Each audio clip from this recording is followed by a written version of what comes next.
ईरानी चक्रव्यूह के अंदर डोनाल्ड ट्रंप बाबू बहुत बुरी तरह से फंस गए और अब उनके लिए कहा जा रहा है, डोनाल्ड ट्रंप के लिए सोशल मीडिया पर लोग कह रहे हैं कि डोनाल्ड ट्रंप ना घर के रहे और ना घाट के रहे। आगे की लाइन क्या है वो मैं बोलना नहीं चाहता, आप समझ गए होंगे।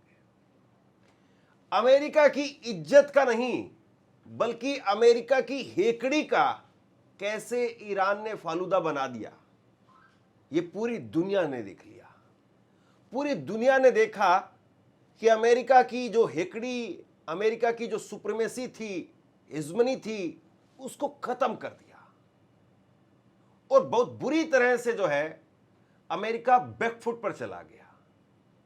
10 बड़े पॉइंट मैं आपके सामने रखने जा रहा हूं और ऐसा नहीं है कि ईरान ने ये कोई तुक्का मारा है या डोनाल्ड ट्रंप उनका पैर फिसल गया और ईरान का जो है वो दांव लग गया। जैसे कई बार कहा जाता है कि पहलवान का पैर फिसल गया और अनाड़ी का दांव लग गया, तो ये कोई तुक्का नहीं था साहब, ये कोई अनाड़ी का दांव लगने वाला मामला नहीं था, बल्कि ये पहलवान की बरसों की तैयारी थी और पहलवान ने ऐसी धोबी पछाड़ उस शख्स को मारी है जो पूरी दुनिया के अंदर अपनी लंगोटी घुमाता हुआ घूम रहा था, छुट्टी बोलता हुआ नजर आ रहा था, जिसके पास में 2 महीने पहले प्लान था कि वेनेजुएला खत्म कर दिया है, ईरान खत्म कर देंगे और इसके बाद में ग्रीनलैंड, कनाडा के भी हिस्से टुकड़े कई और कर देंगे। बहुत सारी बातें कही जा रही थी।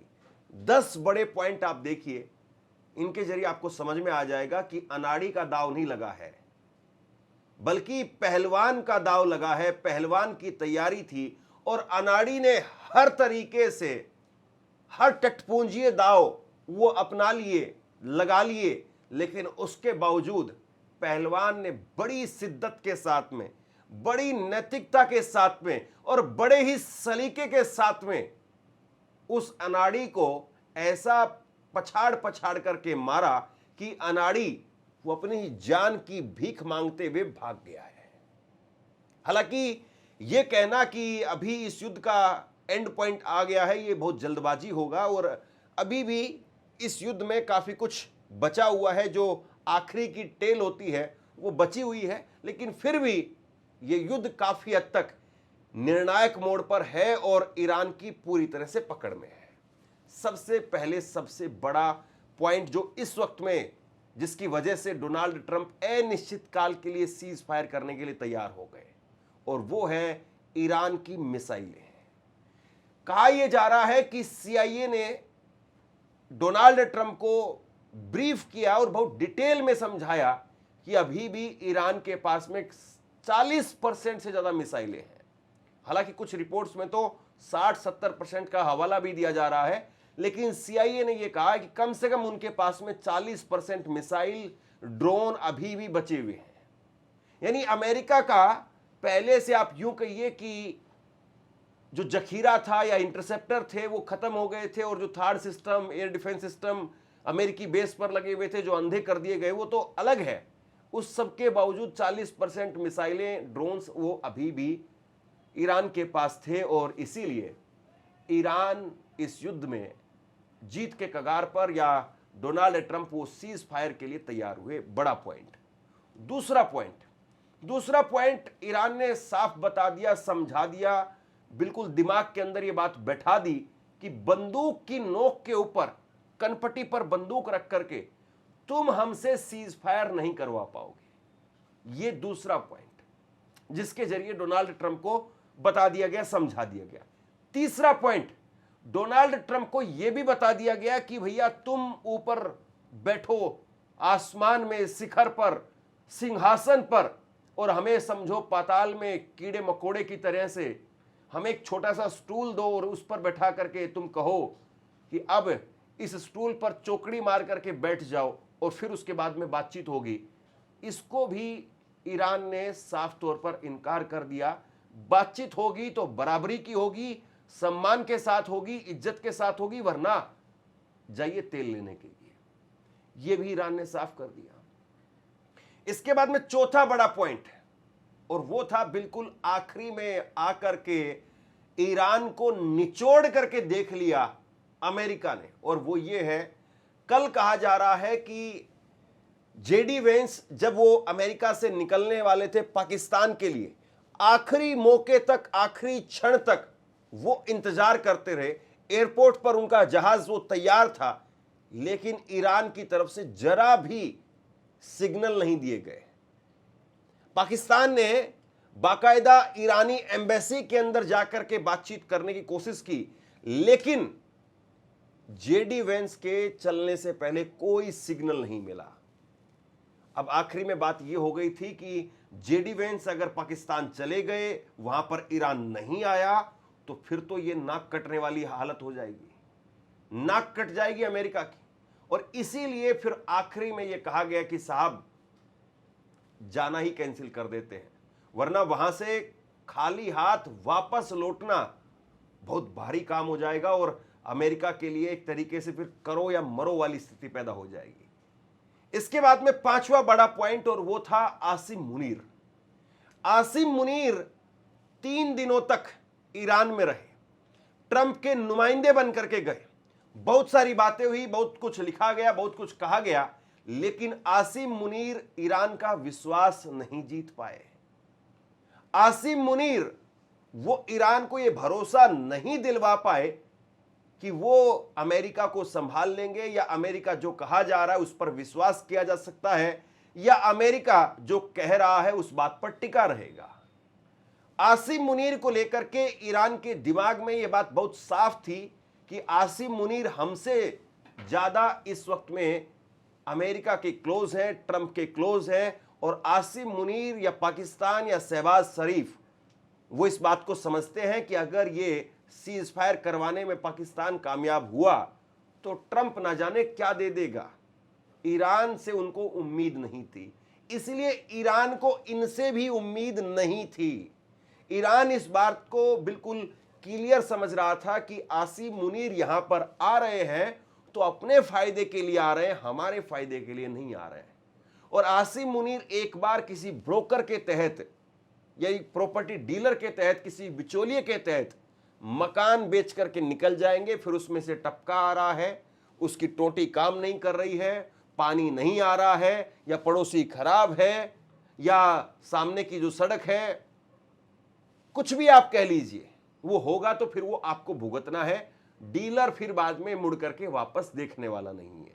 डीलर तो कमीशन उठा चुका होगा, इधर से भी और उधर से भी। माफ कीजिएगा, मैं आसिम मुनीर को डीलर नहीं कह रहा हूं, लेकिन सिर्फ एक समझाने के लिए एक बात बता रहा हूं। आसिम मुनीर जो भरोसा पैदा कर सकते थे नहीं कर पाए। हालांकि कहा तो यह जाना चाहिए कि वो करने की सूरत में थे नहीं, लेकिन हां, पाकिस्तान के पास में एक बहुत शानदार मौका आया, और ये बातचीत अगर वाकई फाइनल हो गई तो ये बिल्कुल निश्चित तौर पर कहा जाएगा, और कहना भी चाहिए कि पाकिस्तान के नंबर वो बहुत ज्यादा बढ़ जाएंगे। लेकिन अगर ये बातचीत आखिरी में भी जाकर के फिर से अगर नहीं हो पाई, तो फिर पाकिस्तान की जो मेहनत है, या पाकिस्तान ने जो अभी खर्चा पानी किया है, वो समझ लीजिए उनकी जो जनता की इस वक्त में जो गुर्बत है, वो उसके अंदर जाकर के और जुड़ने वाला है। इसके बाद में छठा बड़ा पॉइंट जो ईरान ने बिल्कुल साफ कर दिया, और वो था नाकेबंदी हटेगी तो बातचीत होगी, वरना आप जाइए। बिना नाकेबंदी के हटाए हम बात नहीं करेंगे। जेडी वेंस जब कल जाना चाहते थे, तब भी ये कहा गया कि पहले आप नाकेबंदी को हटवाइए, तब आप कोई उम्मीद करना, वरना उम्मीद बेकार है। दरअसल ईरान ये साफ कह रहा था कि आज की तारीख में जिस तरीके से हमने होर्मुज को बंद किया है, ये बार बार नहीं होने वाला है।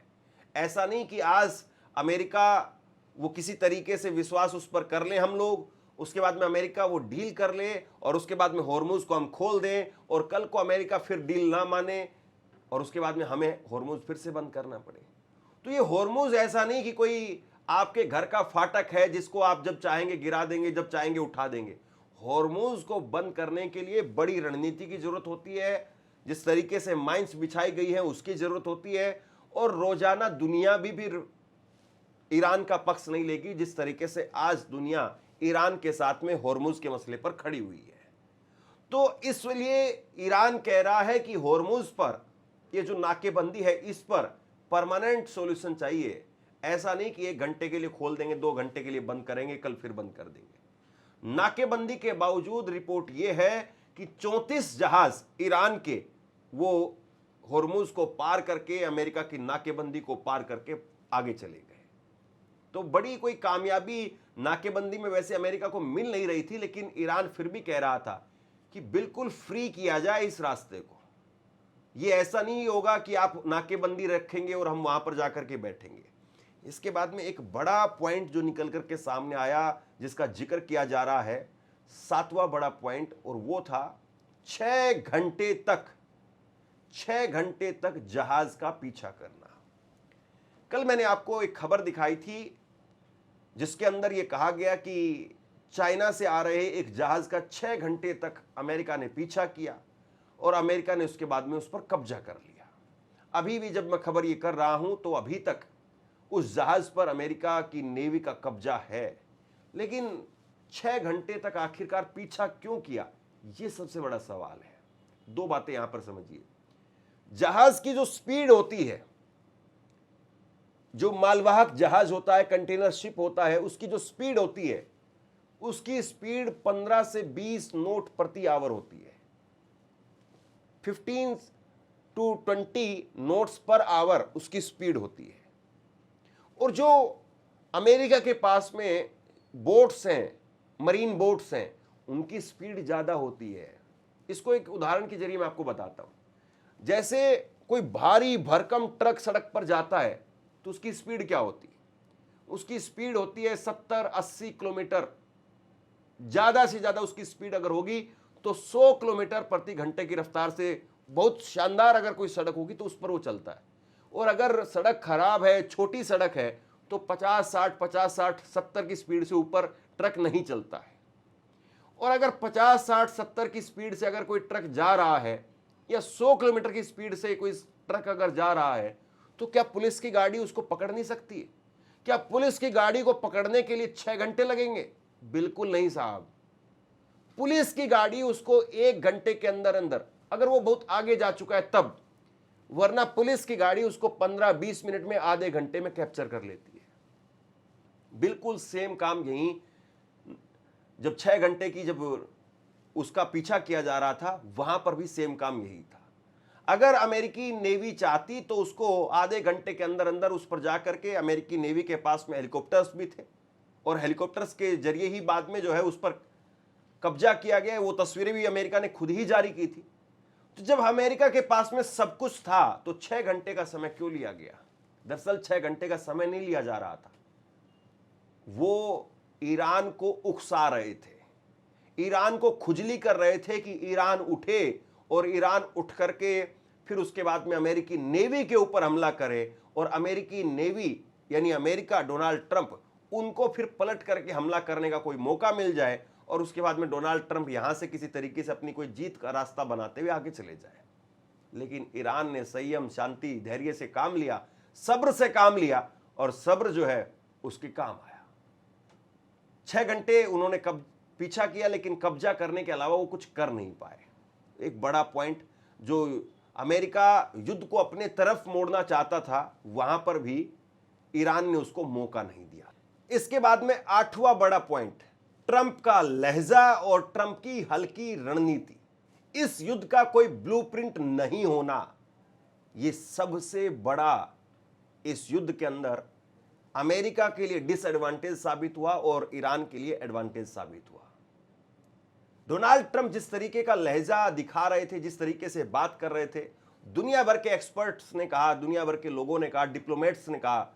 याद करिए, मैंने आपको बताया था, रूस के विदेश मंत्री, उन्होंने कहा कि डोनाल्ड ट्रंप को हुकूमत चलाने से ज्यादा इस वक्त में किस तरीके से, कैसे डिप्लोमेसी की जाती है, वो सीखने की जरूरत है।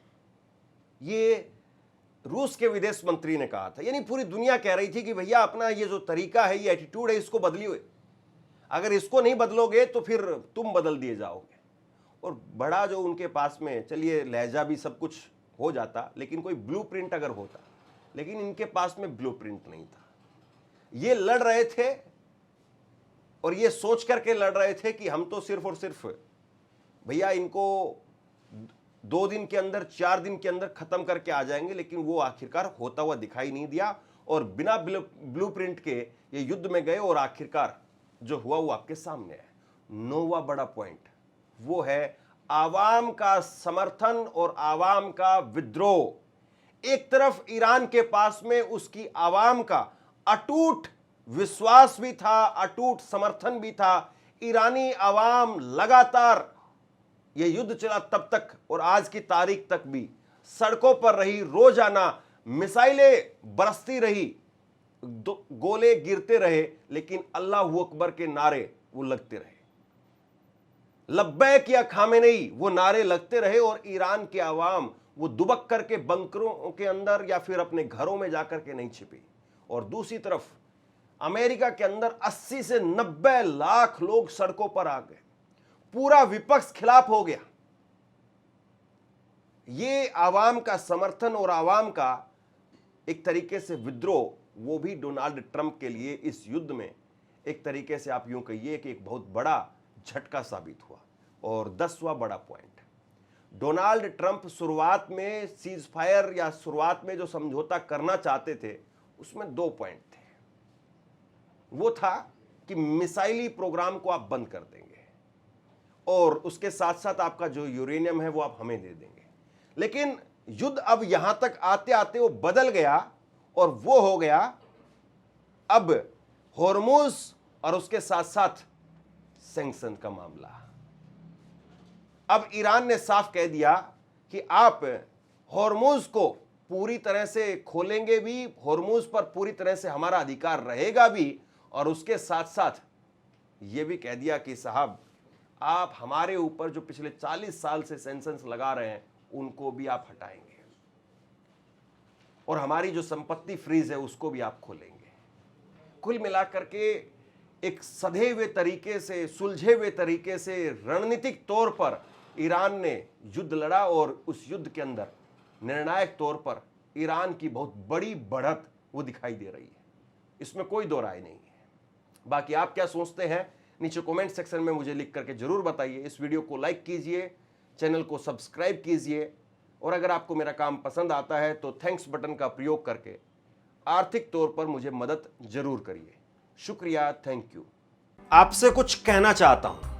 आज के वक्त में पत्रकारिता करना कितना मुश्किल काम है, लेकिन अगर ऐसे में भी कोई आपकी खबर दिखा रहा है, कोई आपके मुद्दे पर बात कर रहा है, तो आपको भी उसका साथ देना चाहिए। अगर आपको लगता है कि मेरी पत्रकारिता सही है, मैं आपके लिए आपकी खबर वो दिखा रहा हूं, तो ऐसे में आप मेरा सहयोग कीजिए। आप इस वीडियो को जब लाइक करेंगे तो लाइक के साथ में ही एक थैंक्स का बटन आपको दिखाई देगा। उस थैंक्स के बटन पर आप क्लिक कीजिए और जो भी सहयोग राशि